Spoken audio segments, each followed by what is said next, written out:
Test, test.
Hey, Mr. Kareem, are you ready?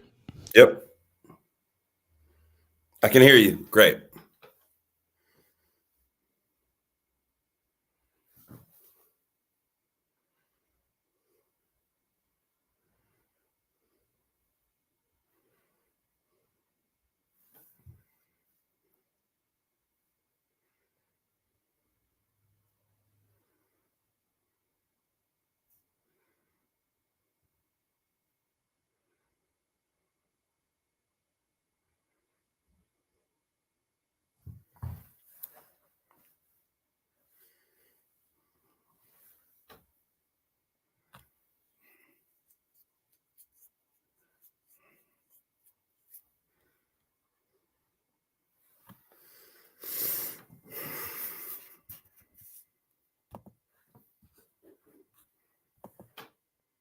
Feather in a nicer, newer car for just $4 down.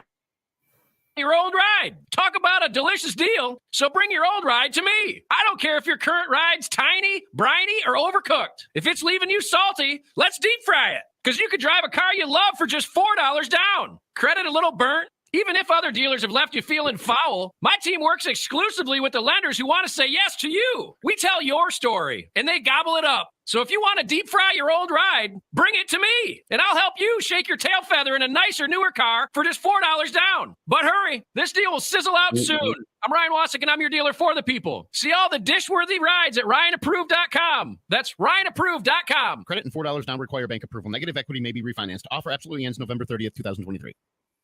RocketGrabPlus.com. Skip the lines and shop online for that perfect holiday gift. Check out this awesome Black Friday Small Business Saturday half-off deal from Sullivan's Food and Spirits. Stop in and enjoy their delicious burgers. If you're looking for something light, try their salads or a variety of seafood options. Located on Gratiot and Saginaw, Sullivan's is open Monday through Saturday, 8 a.m. till 9 p.m., Sundays, 8 a.m. till 8 p.m.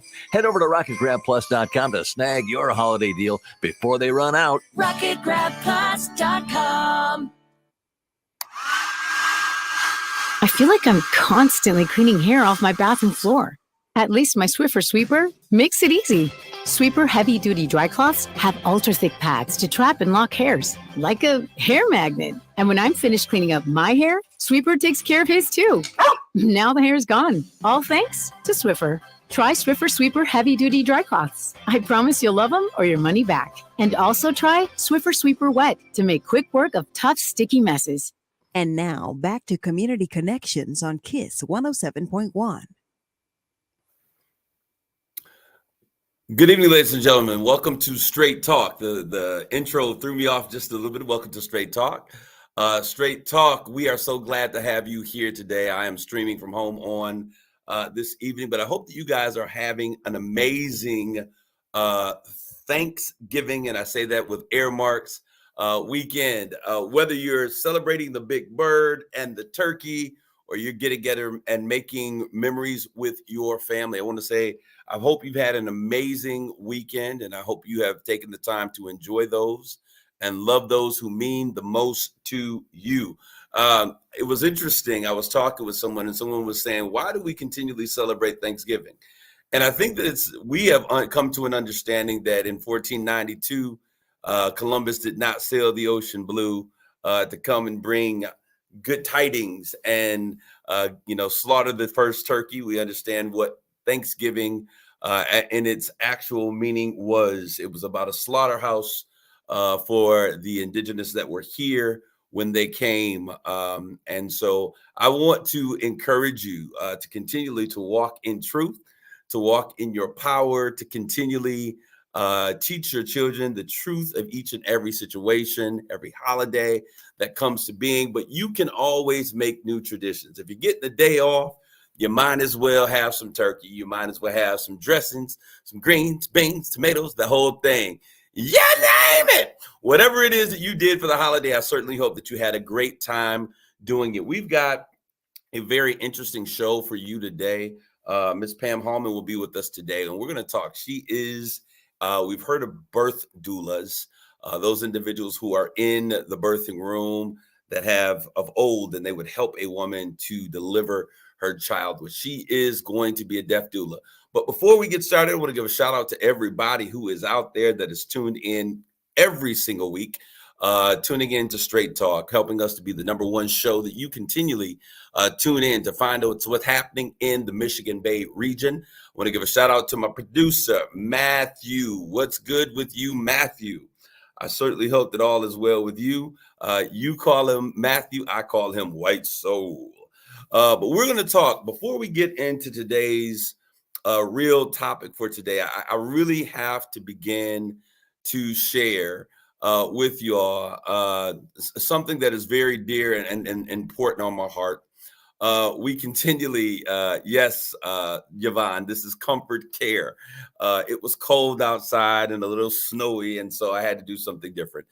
No, I will be back in the studio on next week, but I wanted to make sure that we did not miss this time together. I want to talk a little bit because we have a lot that's going on in the village. So we're going to have a quick conversation with those of you who are in the village. Let's have a real conversation. There's a lot that is happening in our community. We see some great things with possibilities. We've already announced the fact that Senator Debbie Stabenow has said that she's not going to run again. We see that there are individuals that are vying for that position. More recently, we have also seen Dan Kildee, our U.S. congressman over this particular district, he is not also running again. He announced that he's not running again. We got a lot going on.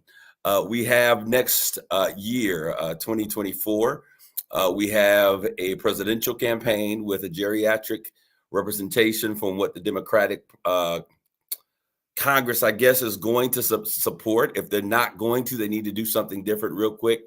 And here's why. We have never had, and it's not just about his age, it's about representing what the future is. It's about giving us an understanding that we are progressive, that we have great thoughts for what's moving forward. It's about holding to accountability folk who have promised us a number of things and nothing has happened.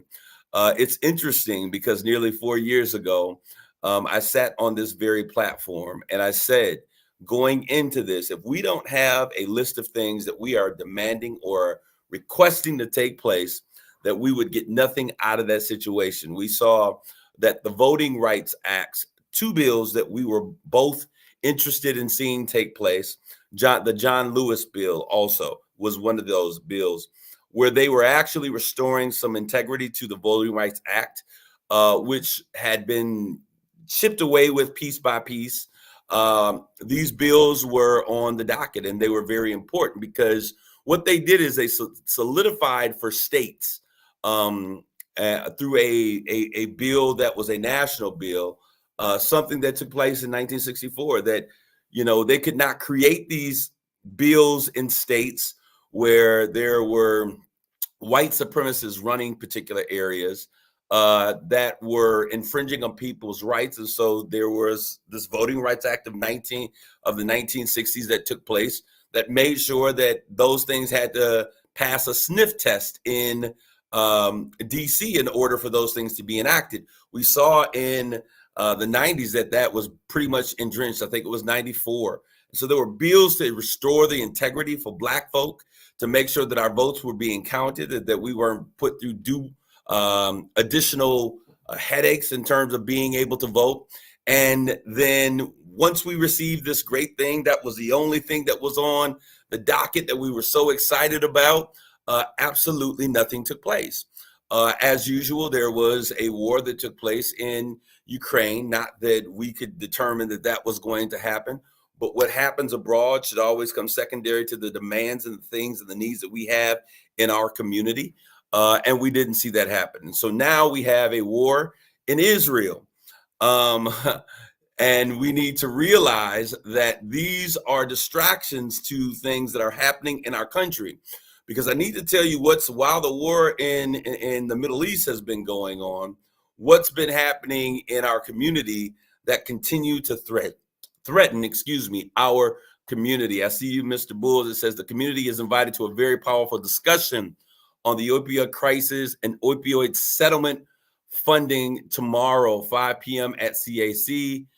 Come join us. I wish I could get you into the stream. And so, because this is an important conversation, CAP Town Hall in participation with Saginaw CAC. Now, what that means is the discussion is to make sure, thank you very much, Mr. Bulls, Mr. CAC, Mr. CAP. The discussion is about making sure that the funds that are utilized or disseminated from the government are given and placed in the communities where the impact is necessary.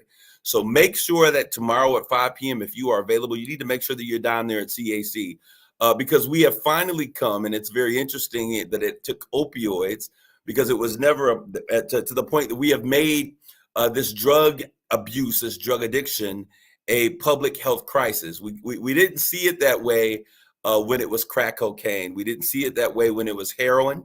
But thank God we finally got it right, because we see it with opioids, which the majority of those in the community that are being impacted by this particular endemic we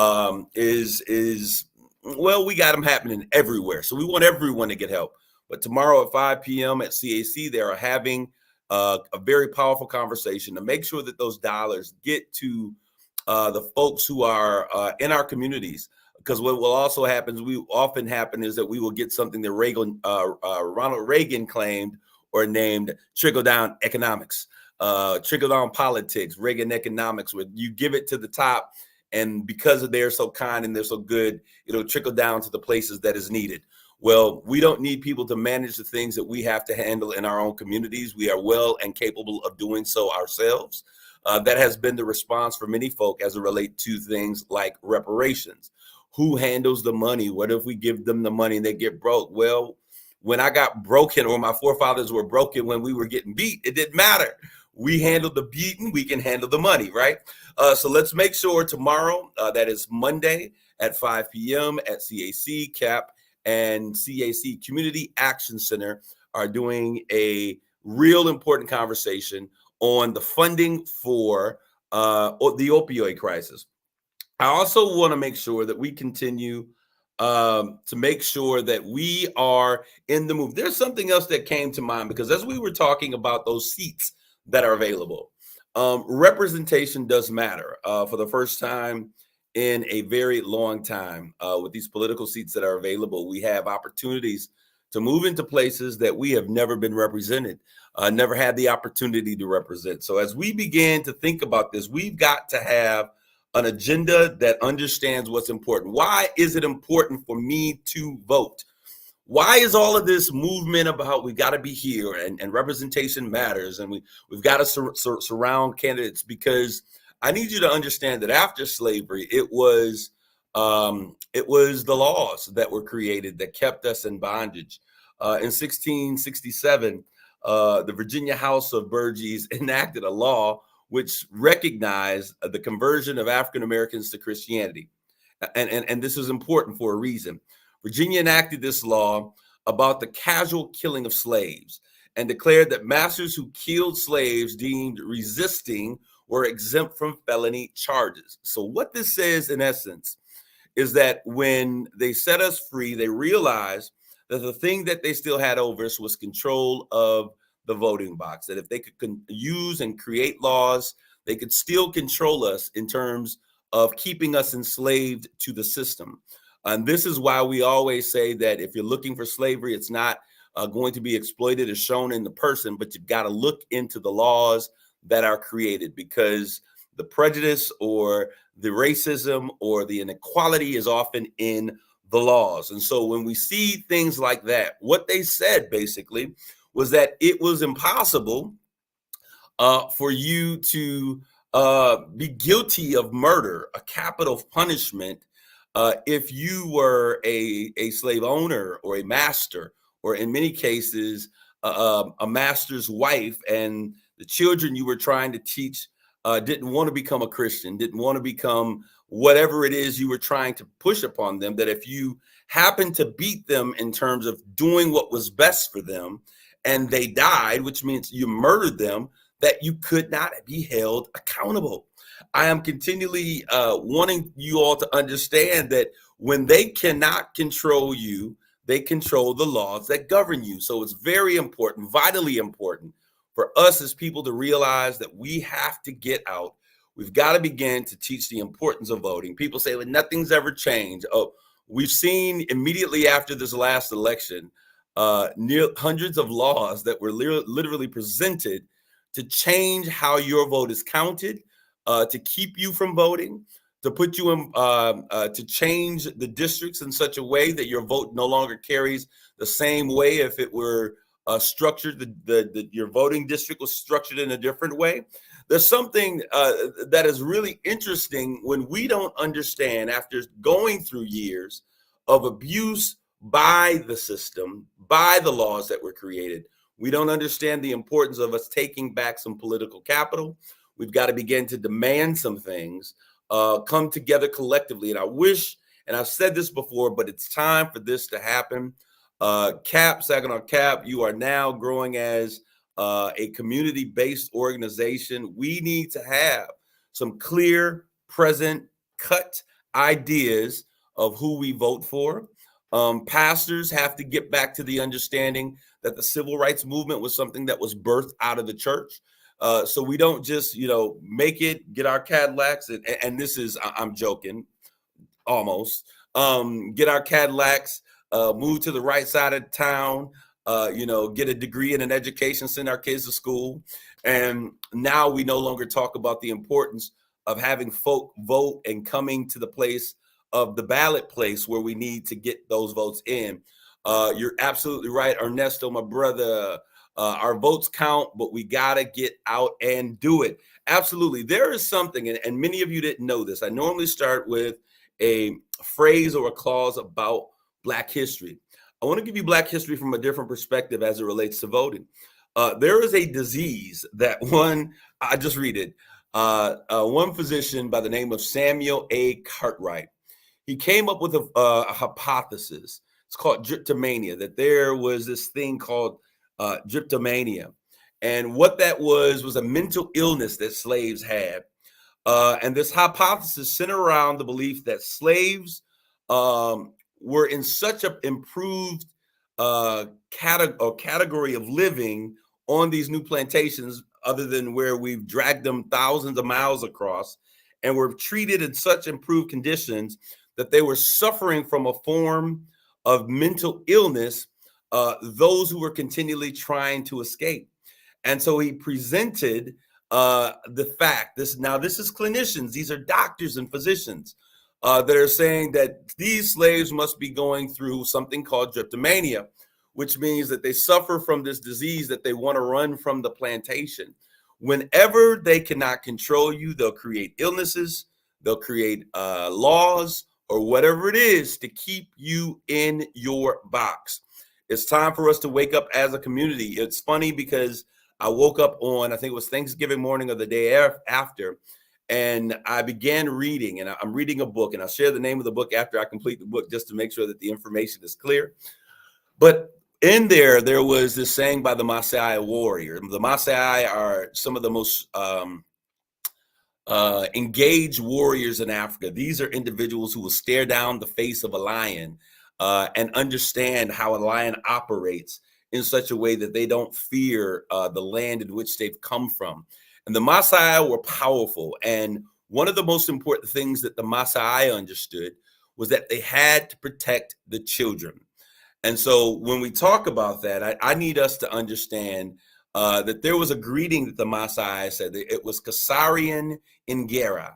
And Kasarian Ingera meant simply, are the children well? Whenever they would see one another, they would ask, that they would use the phrase, Kasarian Ingera. And that meant, are the children well? And the response would be, the children are well, meaning that the village is well. And if the children are well, then the village is well. So we have to begin to ask ourselves, are the policies that we are currently seeing, are the things that we are currently seeing going on in our neighborhood? Rest in peace, Wamor Young King. Whether you consider that he was in something or not, that doesn't matter. Rest in peace. Another young man is taken before his time. We certainly, our heart and prayers go out to his family and the community from which he comes, because we will no longer be able to have what he was intended to bring to the community. There's no way to reach it. It is now lost potential, buried in the grave, where most of our significant impact seems to be heading. So we are now having to ask ourselves, is the village well? Kansaria Ingera. And when the children are well, then the village is well. And so we've got to begin to understand that if we go to the polls for no other reason but to vote for the things that are important for our youth, and to make sure that our youth are safe, that our children are well, then that is the most important thing. And I do have a very important announcement of something that's going to take place on December the 9th as it relates to help and healing, engagement, love, and presence. See, CAP says the CAP candidate forum coming in early 2024.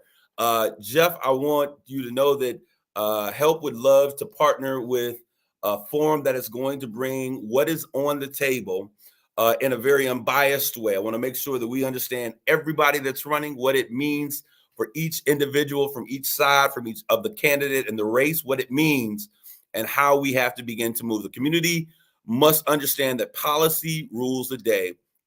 Who we elect directly affects policy movement or no policy movement at all. We saw that. Where is our voting rights bill? Y'all should be mad, not just because dude is old, because he failed us as it relates to that. There are other things that he can tout that he has done well, and I appreciate that. But we're spending billions of dollars in other places that don't look like home. Certainly want to make sure that we move. But I need you to understand on this very important thing. While we're sitting here, and I'm getting to my first break, but while we have been sitting here, we've been looking at what's taking place in the Middle East. There are a number of things that have taken place. A divided federal court of appeals on last Monday ruled that private individuals and groups such as the NAACP, I often call them the highfalutin Negroes that used to run things and still think that they do. I want to see what they do and how we respond to this. And I don't mean to be offensive. I'm just speaking from what I see in the community. And you know, I've joined the NAACP, never received a phone call to action or anything the entire time my dollars were out there. So if you're a part of the NAACP, don't get mad, get better. If you want to make a community impact, bring the community in to get them involved. But you have my membership information, and I was told to help and make change on the inside, to come and get involved, and you'll see what it's about. Why do I have to come to your Bless Me Club in order to make sure that things are happening in our community? If you are truly the leaders of our community, let me see you come to our community to help make the community a change. Let me see your presence. And that's to those people, and I respect a lot of them, but I'm just, hey, it is what it is. I'm gonna call a spade a spade.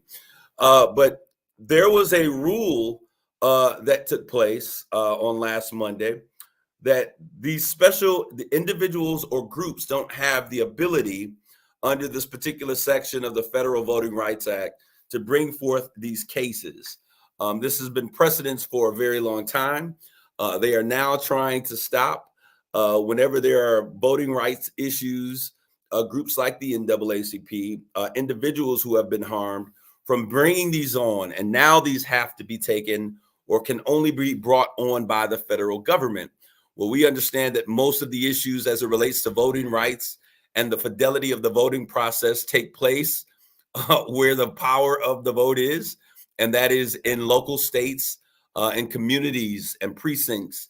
And so they are actually once again trying to stop us from using the power of our vote, from making it count, from making it happen. And you have to ask yourself, if there are groups of people who are so enamored and so focused on taking away the lifeline of your vote, why are they doing it?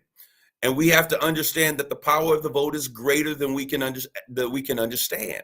And we can't become jaded by the process, but we have to begin to enact the process in a greater form. We've got to make sure that it doesn't just work for what's happening on Wall Street, but the fidelity and the power of our vote often has to come down with the folk on Main Street, on 5th Street, on 22nd Street, on your street, understands the importance of why they must vote.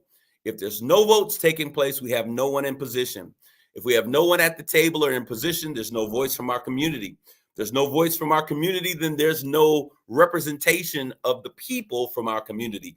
There's no representation from the people in our community. There's no dollars that will be coming to the doorsteps of our community to address the needs that exist in our community. So if you care about your community and you're tired of seeing what you see or you want something different, then that means that you've got to get into the political process. I've had so many educated Black brothers say to me, I'm not into politics. I'm not into politics. Bro, you being controlled by politics, whether you believe it or not. And I don't care how much money you have, because there comes a time and a place where your money and places where your money cannot get you into, but your political influence has the ability to change the agenda.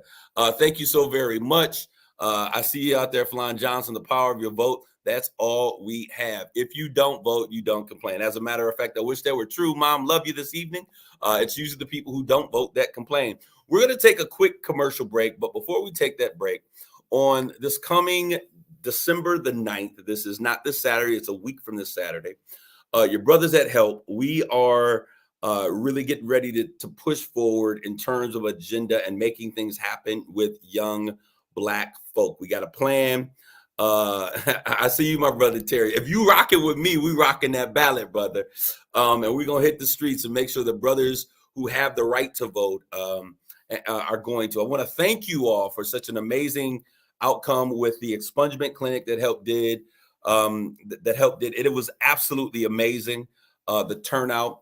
We have already agreed, the powers that brought that one together and the coalition, that we're going to do that same expungement clinic again. And I want to make sure that we can do even more to make sure that the burden and the cost and the barriers are removed as it relates to our community. And we want to dig into some of the things that have been going on. Still been in contact with the AG's office about some of the issues and some of the cases and things that I see. In addition to the expungement clinic, we're also going to partner at a state level so that I know many of you go and we got issues with driver's license. One of the big issues that I never understood is how a brother who owes child support, they take his license when he's in arrears for child support. And I never understood, if you take my license, how do I get to my job so that I can get money to pay my child support? If the issue is underemployment, if the issue is just trying to work, let's work with these situations. Another thing, we want to make sure that folks who have the ability to drive, one of the things that keeps us from having gainful employment is certain places want you to have a driver's license. And we abuse the privileges, and that's true. But you should never be held continuously or the rest of your life for decisions that are made. So we're going to bring a driver's license clinic as well to the community so that we can make that happen. But on December the 9th, just 2 short weeks away, we're going to have an open gym at the YMCA. We want all of our young kings to come out so that we can begin to work. And with young women, we got something. If you could work with us, moms, give us some grace and some patience. so that we can make this happen. We are going to literally host a forum for the Saginaw urban youth, and we want to bring in together a coalition of folk who are out there, who are concerned about young people, who are concerned about what their future looks like, who are concerned about reaching them, who are concerned about making change in life, Casaria and Guerra, to make sure that the children are well. We'll be doing that. More information will be coming up on next week. We'll be talking about what that will look like. So we're going to take a quick commercial break. And when we come back, we're going to be back with the guest of the hour. I already see her in position, Miss Pamela Hallman. So great to have you on today. We're going to take a quick commercial break. We'll be back with more of Straight Talk.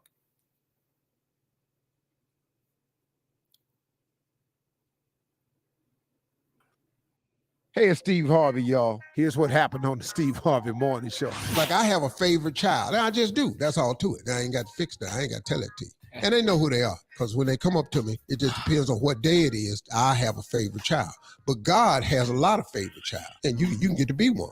Good thing I ain't the Lord. Yeah, that took a turn, didn't it? Welcome to the Steve Harvey Morning Show. Yeah. What are you talking about right now? Had a real godly and then just a real black moment all at the same time. Kiss 107.1, simply the best R&B. This is the KISS community page where you'll find out about everything going on in the Great Lakes Bay region areas of Saginaw, Bay City, and Midland. Swag Magazine presents Lights, Cameras, Action. The theme is fashion, so make sure you dress to impress. Friday, December 1st at the SVRC Marketplace Ballroom, 203 Washington in Saginaw. Tickets are just $20. The Lights Before Christmas, December 4th through 8th in the parking lot of Covenant Healthcare, 1000 Houghton Street in Saginaw. Gathering starts around 5:30 p.m. and at 6 p.m., the lights will shine towards the windows of the hospitalized kids for 2 minutes. Each evening, a different musical act will be featured for entertainment, cookies, hot chocolate, and more. Toy donations are happily accepted. Heart of the City presents Community Conversations, December 11th from 6:30 until 7:30 p.m. at the Buena Vista Community Center, 1940 South Outer Drive. Join Heart of the City and Senator Kristen McDonald as they discuss issues impacting families and children with special needs. Saginaw Alumni Chapter of Delta Sigma Theta Incorporated presents The Color Purple, a pre-release screening. This red carpet event takes place at the Quality 10 GDX Theater powered by Imagine, 3250 Cocabelle in Saginaw. Tickets are $27 and a portion of the proceeds will be donated to the Underground Railroad. Community organizers, please send your events to the KISS community page at least 2 weeks in advance. For more details and to find out about all the great events, log on to KISSWTLZ.com. And now back to Community Connections on KISS 107.1. Hello, this is Kareem Bowen. I'm not sure why they keep saying Community Connections, because this is clearly Straight Talk, but we're so glad to have you with us here on today. I want to make sure that you all are aware. Thank you, our content director, brand manager, Yvonne Daniels. The GRIO Awards put on by Byron Allen last night was everything. So many great Black folks celebrated last night. Well, congratulations to them. I am really not much of a TV person, but I told you I got a few good books that I've been reading. I want to make sure that you read them. One is PTSS, and it's post-traumatic slave syndrome that many of us suffer from. But before we get done, I hope you heard in the commercial, the Deltas are sponsoring an event. It is happening. The Color Purple is coming, not the Color Purple. Yes, Color Purple is coming to the silver screen. Make sure you become a part of that. It is going to be absolutely amazing. But as you see, beautiful and sitting in our KISS 107.1 studio, we have Pamela Hallman. Pam, welcome to Straight Talk. Thank you. Thank you so much. I'm so glad to have you with us today. You were actually present on another platform. Check it out. It is on WSGW, excuse me, the cat has gotten my tongue, on WSGW, United Shades of Grey, Conversations of Race in America. We brought you in because we were having a conversation right around Halloween, and I thought it was a most appropriate time to have the conversation, and it's a conversation about death. Yes. And so it's so very important for us. Why don't you introduce yourself really quick and let us know a little bit about why you're here and what we're going to have a conversation about? Okay, my name is Pamela Hallman, and I am the owner and founder of Never Die Alone. And what that is, I'm an end of life death doula. I know a lot of people are familiar with doulas, but they know birthing doulas. I'm an end of life doula. And what that is I help people to transition over as they pass away. All right, y'all see why we had this conversation during Halloween initially. It's because it is a scary topic. No one in the village wants to talk about death, but the fact of the matter is, we all have to go, and we all are going to go when our Yes. number is called. And it's important that we make our transitions, those for those that we love, as well as being prepared for those transitions for ourselves, and do so in a loving, caring, respectful way.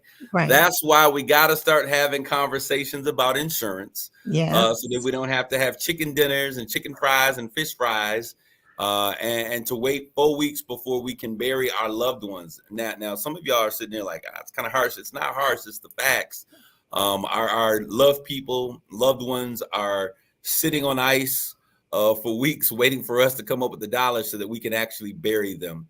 And Correct. it's sad because insurance is a way by which rich people, wealthy people create generational wealth. And we've got to begin to understand it's not just about burial insurance, but it's about life insurance. Absolutely, Falon Johnson, and creating a better place and a legacy for those who are coming in behind us.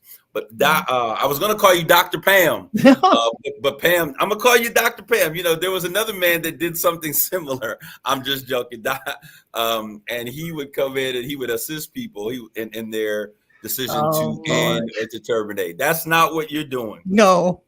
But in being a birthing doula, one is there to assist with the breathing, to assist with making sure that she doesn't push before her time, Right. and helping her by communicating and connecting to really control her body and control the process with her breathing and other things. What is the importance, and what is it that you do specifically as a death doula? Well, I'm there not just for the person who is transitioning, but also for the family members. That can be a very stressful time for the family. You know, they don't know what's going on. They see the person that they love transitioning and dying, and sometimes they lose it a little bit. And I'm there to create a calm environment, to be there for them, let them know that it could be a beautiful thing. They're going to another life. You also have to understand that it's okay to comfort the one that's transitioning, especially because the ear and the hearing is the last thing to go. And it's okay to just talk to them, comfort them, and let them know, like with my mother, when she passed, I told her, Mom, it's okay. You can go. It looked like she was trying to hold on for us, for her children. She didn't want to, we were hurting, we were grieving, but it's okay. And she heard us. And when I whispered that in her ear, she began to just breathe slowly and to move on to that next life. Pam, I'm laughing because someone put in there, nope, she is not Dr. Kevorkian. Thank you. You are not Dr. Kevorkian. I didn't think anyone would pull up what I was talking about. I was going to say that, but I didn't want to even put it out there. But Pam, you said something that is so powerful for folks who are dealing with people who are suffering in a variety of ways, that are continually having to go and to visit a loved one in a nursing home. We see this so often. Yeah. And the report that the doctors are giving is not one that makes our heart warm. Right. You said that we have to be conscious that the last thing to go in a death process is our hearing. Let's spend a little bit of time talking about why that is such an important piece to understand, that the last thing to go is the hearing. It's important because a lot of times people are so distraught, they don't know what to do. And that's my job, is to help calm you down, to help you to relax, and to go in the moment with that person that is transitioning. Talk to them, touch them. They hear you, they feel you, and it's okay. And they need that. The person who is transitioning, they need that because they're going through something that we don't really understand what's happening, but they're going through something, but they hear. I remember when my dad was passing, he said that he had a dream where he saw us all up against the wall, but he couldn't get to us, but he could hear. He said, and the further, the more he watched us, the further we got away from him. He saw that coming. And as he began to transition, we began to minister to him and to talk to him and to let him know, Dad, it's okay. We love you. I'll see you again. And they rest. They rest in that. And they And move on peacefully. and I'm glad you shared that, because there are so many people that are watching, um, who are dealing with folk who are maybe in a state of somewhat transitioning, with cancer, just old age. I want to give a shout out to Papa Bishop, who transitioned. Yes. And I know that you are very aware of who he is. Yes. And I've seen pictures of you and him together. For those of you who don't know, he is one of the legacies that our community has had for 102 years. 102. He has gone on to transition with the Lord. So I give a shout out to his family. There's nothing to do but celebrate his transitioning. He was a man of great character and integrity. And we are losing our fathers. So as we have this conversation and we talk about those family members who, I had a family member that was on for a long time. And, the doctors were talking about brain activity, but understanding that the hearing is the last thing to go. It's important because words have power.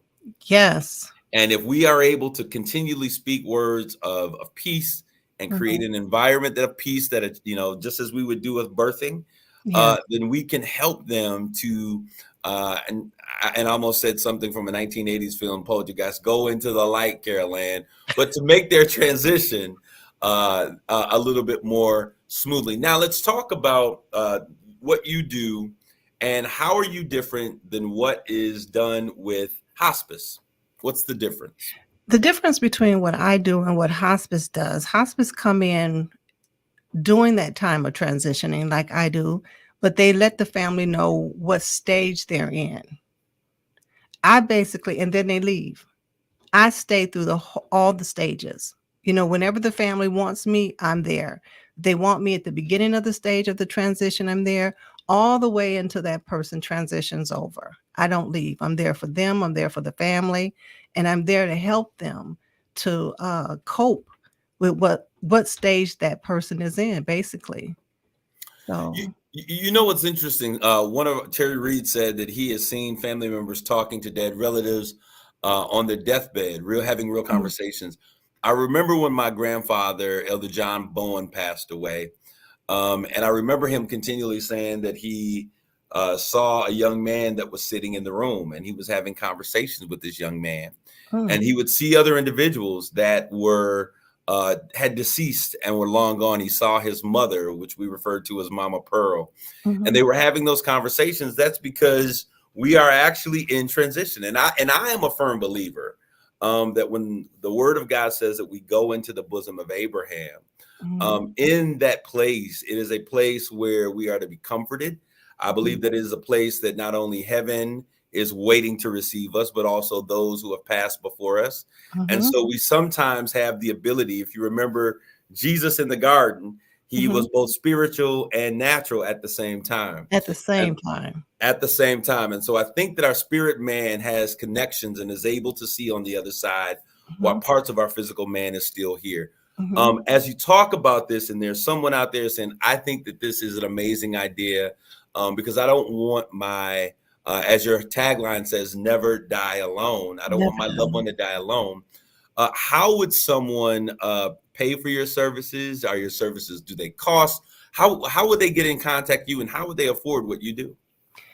That's the thing that God laid on my heart.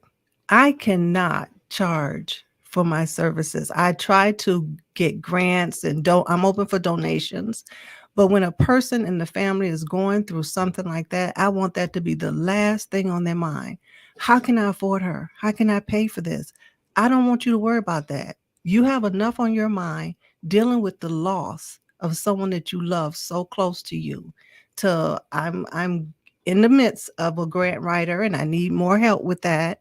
I'm open for donations to Never Die Alone, but I pay out of my pocket like that. So if you have a need, I don't want you to worry about that.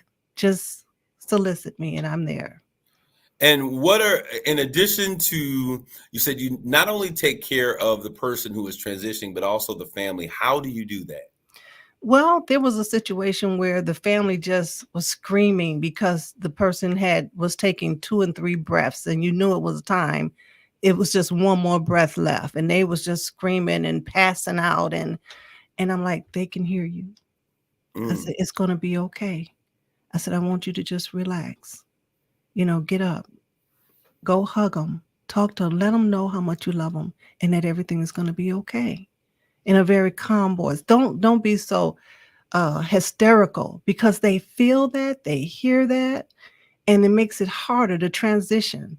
Let them go in peace and in love where they're going because we got to go. We all have to go. What is the most challenging part of what you do, Pam? When we look at it, you're talking about the hysterics of family members, Mhm. The fear because they're entering into the unknown. Correct. So many family members hold on to family that they need to just give their blessing to let them go, Mhm. because it's not about those who remain, but it's really about the person transitioning. What Mhm. is the hardest part about what you do? None of it's easy. This has to be a calling. This is not a 9 to 5 job. You have to be called to do this. To see the family hurting so bad, it hurts. I don't show that at that time. And I haven't experienced this yet, but I know it's going to come to see a baby transition. It's not that I just deal with elderly or cancer victims. I'm there for a mom and her new child. I know that's going to be hard, but in the same breath, God called them. This was their time. This was their destiny. And I have to be strong for that mother and that father going through that. So I know that that's going to be hard for me, but I'm called to do this. This is what I do. So how do you, as the deaf doula, how do you continually make sure that you are emotionally ready and emotionally in a place that you can continue to do this? How do you let go of the hurt and the pain that you're experiencing with the families that are losing their loved ones? How do you stay fit to do what you do? Prayer. And I have a support team that's there for me. My pastor, my husband, my family members that know that this is what I do. They support me in what I'm doing and they help me come back because you have to go to a place. You have to go to a place to do this. So it's important to be there and present for the family and the one that is transitioning and to come home and to enjoy your life. Don't bring that home. And I've managed that very well. Wow, I think that's absolutely amazing. I'll tell you that during the pandemic, um, and people don't recognize this, and a lot of people are they talk about pastors and what the church was doing during the pandemic, but a lot of us were very present. And I'm thinking about during the pandemic, all of the people that I lost, and burying people that I didn't really know because there were so many people dying that there were not enough ministers actually that were available to make it happen. And it was a very traumatic experience. And at one point I had to just kind of take a time out, for my own emotional health, to make sure that I was right. So my prayers and my thoughts are continually with you. Thank you. The next question, how do you help a family who is struggling with letting go? How do you work with them? Do you work with trained clinicians or psychologists, or how do you help them through that process? What is your role in that person who just cannot let go? What do you do? Well, as a deaf doula, we don't just go in the room when that person dies and with the family, but we follow up. I do a follow-up for a period of time, and I analyze what the family needs. And if it looks like they're struggling, well, then I would offer counseling. I would offer a ministry or whatever it is that I see that they need at that time. I'm not just going to help you to, that person transition in the family, I'm there, and then you never see me again. I stay connected with the family member to make sure that they have what they need, that they're coping, that they're putting it in the right place through any means that they need to do this. So I'm there for a while. I don't just transition and walk away. Wow. I'm just a phone call away. If you need me, I'm there. If it's something that you need, I'm going to find those resources to get you what you need to help you cope with the situation. I think this is such an amazing thing that you're doing, and I need to ask this question. In addition to funding, because we need to make sure that we get funds in your hand to support those families, if not just our own, in helping the transition process. And I think that this is so vitally important.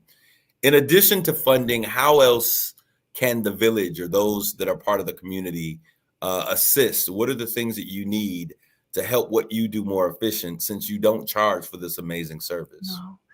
No. I'm looking for doula aides, people who feel that they're called to do this. I'm only one person. And as God opens up more doors, I need people to train, or people who are interested in even becoming a deaf doula, to show them how and the steps to take to become an end-of-life deaf doula. But if you're not interested in getting that, but if you want to volunteer your services and be trained to be a doula assistant, I'm there for that. And I need that. So there's a whole training and a process to doing what you do. Yes, there's a college. It's called IAP Career College for Wow. end-of-life deaf doula. Yeah, I have my certifications. I'm a certified end-of-life deaf doula. This is absolutely amazing, fam. How did you get to the place that you said that this is what I want to do? What was the drive or the call? What did the call feel like, and why? How did you get there? I found myself doing it before I even went to school to do it. And it was in my face. I was there for my parents. I was there for my niece. I was there for my girlfriend in the passing of her husband. I was always the one that they called. I was, my niece went through a cancer at the age of 38, and she died from colon cancer. And my family, we rotated going to take care of her. But when it came time for her to transition, no one in my family could do it but me. So I did it, and I held her until she took her last breath. So I found myself it's a peace that surpasses the understanding, that it wasn't scary for me. It was a beautiful experience, if anyone can understand that. It was for me, it was a beautiful experience. And I got married, and I shared with my husband that I's married now. I was married. I shared with my husband that this is something that I wanted to do, and he hooked the whole thing up for me. Next thing I know, he said, do it. He found the college, he paid for the course, and all I had to do was go through it. And I've been loving it ever since. How does one get in touch with you? How can someone connect with you if they need your services? They can contact me at I give you my number. That's on my business cards at 989-332-9358, or my website, neverdiealonenda.com, or my Facebook, Never Die Alone 989@gmail.com. Well, Pam, I certainly want to go ahead. Were you going to say something? You can contact me at any of those. I certainly want to thank. I'm sorry. Go ahead. No, I'm sorry. I'm interrupting you. It's fine. I certainly want to thank you for coming in and making a scary situation, bringing some peace and some calm to a very scary situation. To all of those who are continually listening, to those who are part of our Straight Talk audience, you want to tune into next week. We got a powerful conversation that's getting ready to take place. I want to say to you all, take care of yourselves and each other in all ways. Grace and peace. You're listening to Straight Talk with Kareem Bowen on KISS 107.1. You've been listening to Straight Talk with Kareem Bowen on KISS 107.1. The views and opinions expressed on Straight Talk with Kareem Bowen by the host, its guests, or call-ins do not necessarily represent the